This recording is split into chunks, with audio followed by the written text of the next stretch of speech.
요한일서 묵상 11회차입니다. 성경 본문은 요한일서 3장 10절에서 15절입니다. 이러므로 하나님의 자녀들과 마귀의 자녀들이 드러나나니 무릇 의를 행하지 아니하는 자나 또는 그 형제를 사랑하지 아니하는 자는 하나님께 속하지 아니하니라. 우리는 서로 사랑할지니 이는 너희가 처음부터 들은 소식이라. 가인같이 하지 말라. 그는 악한 자에게 속하여 그 아우를 죽였으니 어떤 이유로 죽였느냐. 자기의 행위는 악하고 그의 아우의 행위는 의로움이라. 형제들아, 세상이 너희를 미워하여도 이상히 여기지 말라. 우리는 형제를 사랑함으로 사망에서 옮겨 생명으로 들어간 줄을 알거니와 사랑하지 아니하는 자는 사망에 머물러 있느니라. 그 형제를 미워하는 자마다 살인하는 자니 살인하는 자마다 영생이 그 속에 거하지 아니하는 것을 너희가 아는 바라. 주요 묵상 구절은 14절입니다. 우리는 형제를 사랑함으로 사망에서 옮겨 생명으로 들어간 줄을 알거니와 사랑하지 아니하는 자는 사망에 머물러 있느니라. 제목, 영생을 받는 기준, 형제를 사랑하라. 10절에서 11절. 이러므로 하나님의 자녀들과 마귀의 자녀들이 드러나나니 무릇 의를 행하지 아니하는 자나 또는 그 형제를 사랑하지 아니하는 자는 하나님께 속하지 아니하니라. 우리는 서로 사랑할지니 이는 너희가 처음부터 들은 소식이라. 요한은 우리가 누구인가 라는 신분에 대해 우선적으로 상기시키고 그 신분을 가진 너는 무엇을 하라고 명령하는 식으로 복음을 전합니다. 즉 신분이나 지위에 따라 필수적으로 주어지는 태도나 행함이 있음을 말하고 그것을 하도록 명령하는 것입니다. 이것은 테스트의 기준이 됩니다. 예컨대 그리스도 안에 거하는 자마다 범죄하지 않는다 라고 신분과 태도, 즉 행함을 말하고 범죄하는 자는 그를 보지도 못하고 알지도 못한다 라고 말함으로써 그 테스트 기준에 부합하지 못할 때의 결과를 언급합니다. 요한은 10에서 11절에서도 하나님의 자녀인 너희는 서로 사랑하라. 그 형제를 사랑하지 아니하는 자는 하나님께 속하지 않는다고 말합니다. 하나님의 자녀 신분과 행함을 말한 다음 그 테스트 기준에 통과하지 못하는 자는 하나님의 자녀가 아니고 마귀의 자녀라는 결과를 밝히는 것입니다. 즉 행함을 통해 그의 소속이 밝혀지고 있는 것입니다. 물론 우리가 의로운 행함으로 구원받는 것은 아니지만 그의 구원받음이 행함으로 확인되어짐을 말한 것입니다. 그리스도를 믿는 우리도 때때로 죄를 짓기는 하지만 깨달은 즉시 그리스도의 보혈로 그 죄를 덮고 없앰으로 죄 없는 상태를 유지해야 합니다. 요한은 형제를 사랑하는 것이 그리스도인이 처음부터 들은 소식이라고 말합니다. 그리스도를 믿기 시작한 때부터 들어온 소식, 시대에 따라 변하지 않는 진리의 말씀, 사랑을 말합니다. 12절. 가인같이 하지 말라. 그는 악한 자에 속하여 그 아우를 죽였으니 어떤 이유로 죽였느냐. 자기의 행위는 악하고 그의 아우의 행위는 의로움이라. 요한은 하나님의 자녀인 우리는 서로 사랑해야 한다고 말한 후 사랑하지 못하고 급기야 동생까지 죽인 가인의 예를 들어 말합니다. 창세기 4장 7절에서 여호와께서 가인의 예물을 받지 않음과 관련하여 네가 옳은 일을 했다면 왜 내가 네 예물을 받지 않았겠느냐. 그러나 네가 옳은 일을 하지 않으면 죄가 내 문 앞에 도사리고 앉을 것이다. 죄가 너를 다스리고 싶어하여도 너는 죄를 이겨야 한다. 라고 말씀하셨음에도 가인은 동생 아벨을 들에서 쳐 죽이는 일을 합니다. 이 일에 대하여 요한은 가인의 행위가 악하고 아벨의 행위는 의로웠기 때문이라며 그는 악한 자에 속하여 그 아우를 죽였다고 말합니다. 그의 행함을 통해 그가 마귀의 자녀임이 드러난 것입니다. 13절 형제들아 세상이 너를 미워하여도 이상히 여기지 말라. 가인이 아벨을 미워하여 죽인 것처럼 지금도 세상이 하나님의 자녀를 계속 미워할 것인데 이를 이상하게 여기지 말라고 말합니다.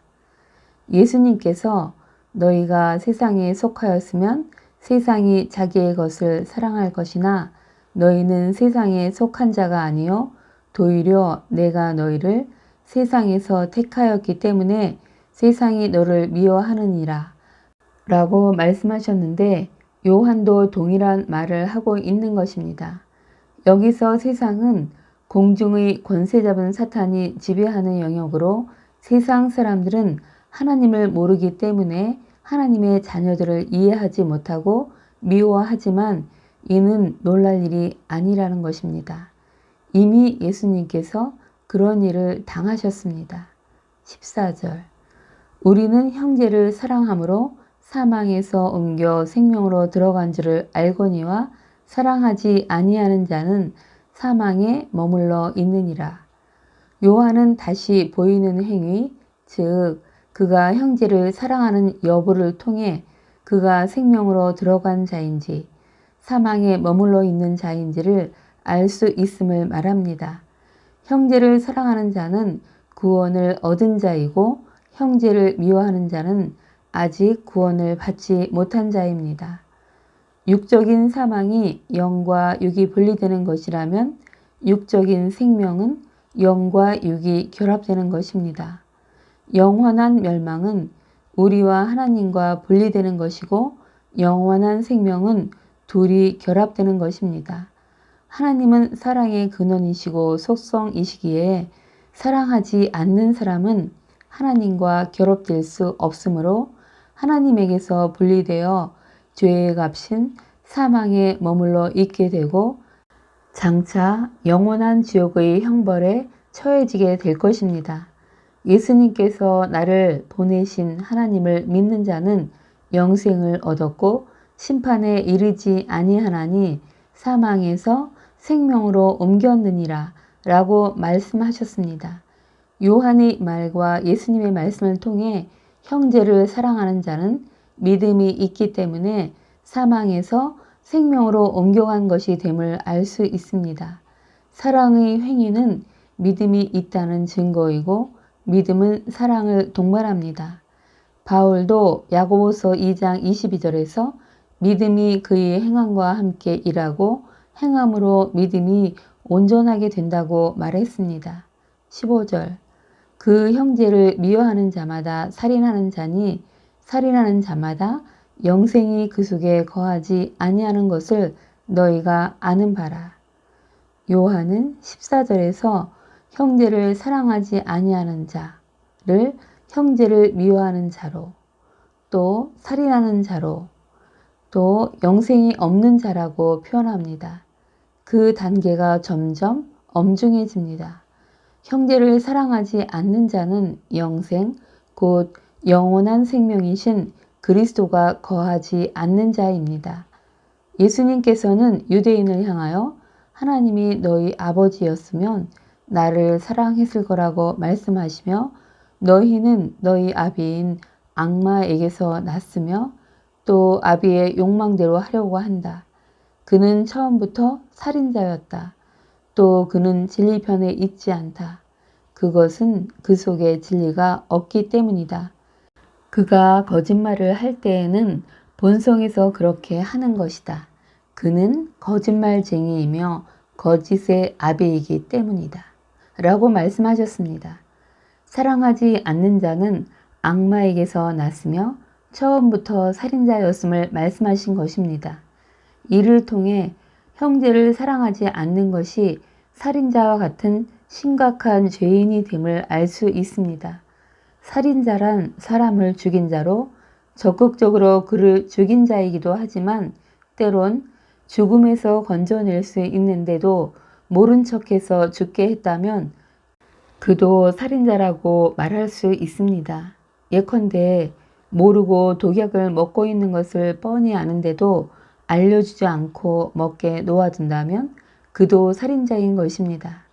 생명의 길이 예수에게 있는데 그 예수 복음을 알려주지 않는 것도 사망에 머물게 하는 것이기에 살인자가 될 수 있습니다. 성령님의 도우심을 구하며 사랑함으로 형제를 대하며 그 사랑의 복음을 전하여 생명을 받게 해야 합니다. 주님, 형제를 사랑하는 행위가 하나님의 자녀라는 신분의 표지가 됨을 다시 생각합니다. 그리고 또 형제를 사랑하지 않는 것은 살인자와 동일하게 여겨짐을, 그리스도를 믿지 않음을 깨닫게 됩니다. 예수를 믿는 우리가 사랑하는 가족의 구원을 위해 늘 기도하듯이 형제를 사랑해야 하고 그 사랑으로 복음을 전해야 함을 다시 마음에 새깁니다. 사망에 머물고 있는 그 사람에게 사랑으로 구원의 기쁜 소식을 전하는 자가 되어야 합니다. 기도해야 합니다. 주님, 제게 전도하는 능력을 배가시켜 주옵소서. 입을 벌려 복음을 전할 때에 성령의 능력으로 그 복음을 들은 자들이 모두 주께 돌아오는 역사 있게 하옵소서. 저는 할 수 없지만 저 안에 계신 전능하신 주님께서 그렇게 인도하실 것을 믿고 감사로 기도를 드립니다. 아멘. 오늘을 사는 지혜. 형제를 사랑하는 것이 생명을 살리는 것으로 하나님 자녀의 본분이고 형제를 사랑하지 않는 것이 살인하는 것과 같음을 깨닫습니다. 주님, 영생을 받는 기준 형제를 사랑하라를 실천하는 자가 되길 소망합니다. 그리하여 나의 생명이 사망에서 영원한 생명으로 확실히 옮겨갔음이 저뿐 아니라 보는 사람들도 느껴지는 그런 삶을 살게 하옵소서. 복음을 전하게 하옵소서. 오늘은 영생을 받는 기준인 형제를 사랑하는 날입니다. 육친의 형제, 믿음의 교우, 나와 관계를 맺고 매일 만나는 그 사람들 중에 사랑을 표현함으로 아벨처럼 받으시는 제사가 되길 소망하며 우리 모두 그렇게 되길 축복합니다. 기도 제목. 오늘은 나라를 위해서 기도하는 날입니다. 이른 비와 늦은 비를 때를 따라 주시는 하나님, 때에 맞는 알맞은 비를 주옵소서. 대통령과 위정자들이 하나님을 경외하는 마음으로 나라를 잘 다스리게 도와주시고 법과 질서가 잘 세워지고 지켜지며 경제가 발전하게 하옵소서. 전쟁이나 재해로부터 지켜 보호하여 주옵소서. 코로나와 같은 전염병이 또다시 생기지 않길. 우크라이나 전쟁 등 세계 각국에서 일어나고 있는 폭력이 멈춰지고 모든 인류가 평화 중에 살게 도와주옵소서. 그리고 이 땅에 다시 성령의 바람이 불어와 부흥되길 예수님의 이름으로 기도합니다. 아멘.